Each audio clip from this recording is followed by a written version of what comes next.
I think it's been really, really interesting, and there's a lot of really rich discussion in these groups, and I think food for thought for many of us. And I'm sorry if we didn't get a chance to voice all the comments and queries that we wanted, but I think the discussion can continue after the session formally closes. But what I wanted to do now is just to ask all the panel to help me round this up by asking them one question that hopefully will wrap this up, which is, what can we do of all the things that we've discussed? What could we do if there's one or two things that we could do better, that we could do more of, or that we could do differently in terms of how we measure community involvement to help us move along with ODF verification and certification? So I'll go again in order of photograph along the bottom. So Ada, please, do you have an idea on that one?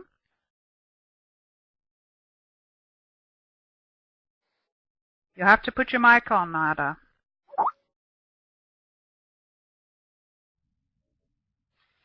My apologies.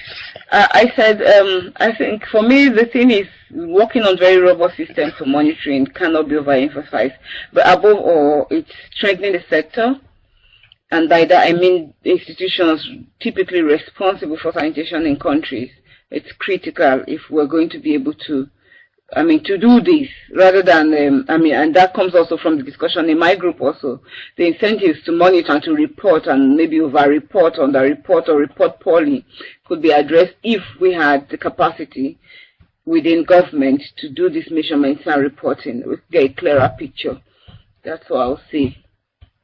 So to really focus on strengthening the sector in that regard.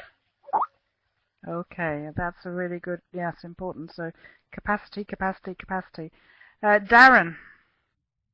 Yeah, I'd want to reiterate my earlier point, which is, CLTS works well within a known performance envelope. Its impact is enhanced, scope is expanded when CLTS is adapted to fit that setting, and it's not efficient to go outside of it. And our success rates will continue to be where they are unless we are more deliberate in thinking through what the boundary conditions are for this approach compared to other tools and approaches that we have. So I'd keep focusing on that. Yeah. Yeah, so not to look at it in isolation. Very good point. Thank you. And Hans, please. Yes. Once more, my plea is that we really need to understand mindsets with regard to ODF and OD. What are the differing internal drivers for ODF and for OD? What are the behavioral determinants for these two kinds of people? Or in the same person, they do it like this and they do it like that. What are the drivers?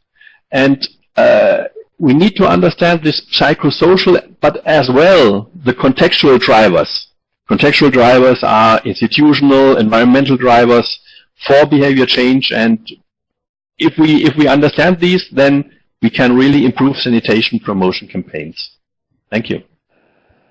Okay. Thank you very much, Hans. And Johnny, last but by no means least.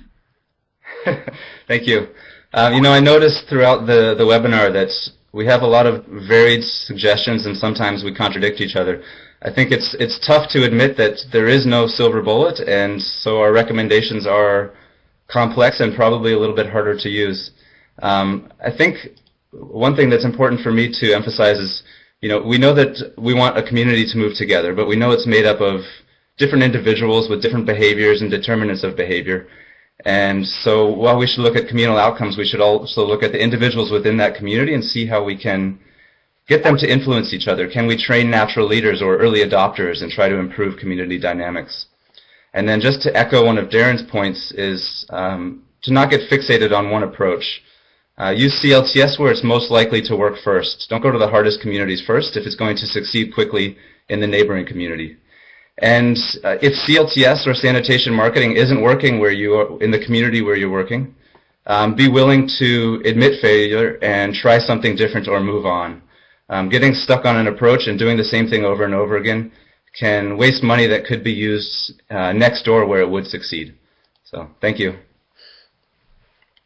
Okay, thank you all very much. I think there's some really, really useful points made there. And without further ado, I just want to thank all the panelists very much for your time and for your contributions. I think it's been very, very rich and useful. And I'll pass over to Pippa now for wrapping up the session. Thank you. Thank you so much to you as well, Jane. So interesting. I note that we have Jan Willem in the lead, in the room, the lead of the Building Demand for Sanitation program. Jan Willem, would you have any final points on this? Just a couple of minutes to add. Would you like to? Putting me on the spot there. I'm a little bit reluctant to say too much because I only had the last 20 minutes of the, I came in from the boat late, so I missed all the presentations, and so I was essentially only in my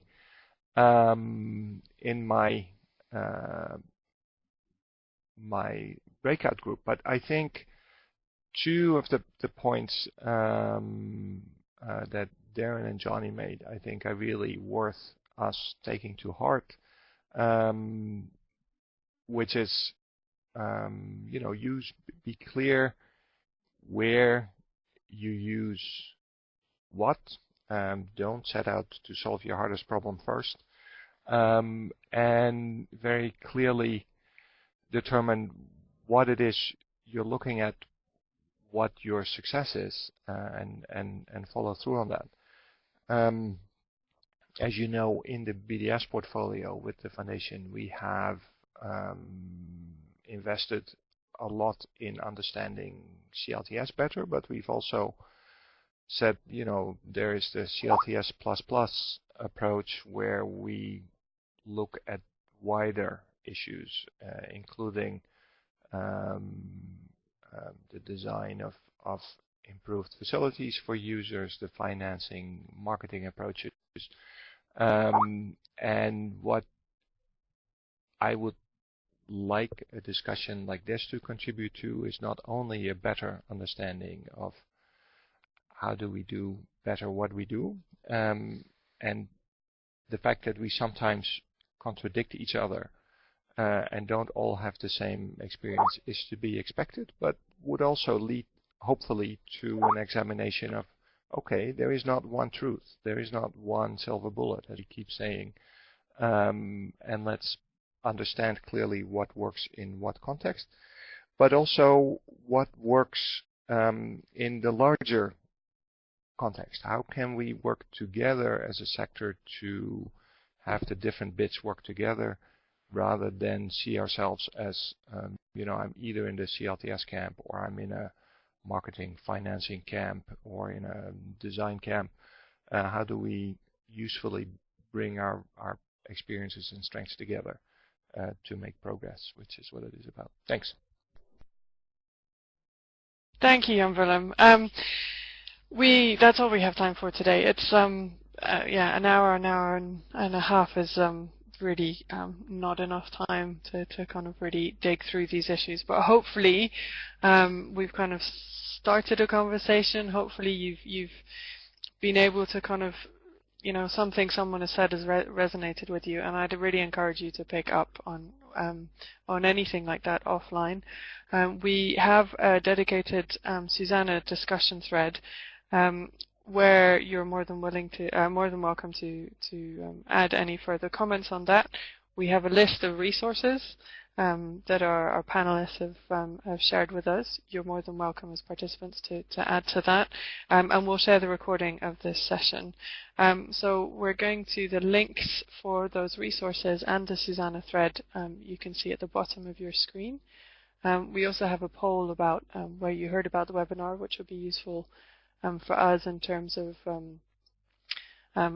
how to contact you if we were to run another session. So just before we go, I'd like to just reiterate our thanks to Jane and the panel, and also our collaborative supporters, Susanna and Stockholm Environment Institute, and of course Pierre-Andrea behind the scenes, who've been keeping everything running smoothly. Thank you to everyone who joined us. We had a really good turnout today, and we hope you got something from it to take forward. I'm going to sign off here.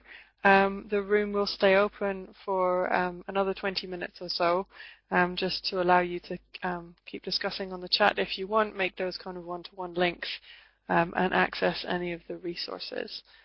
Anything else you need to know, you can find either by contacting me, I'll put my email in the chat, or on the Susanna Forum thread. Thank you very much again, and bye.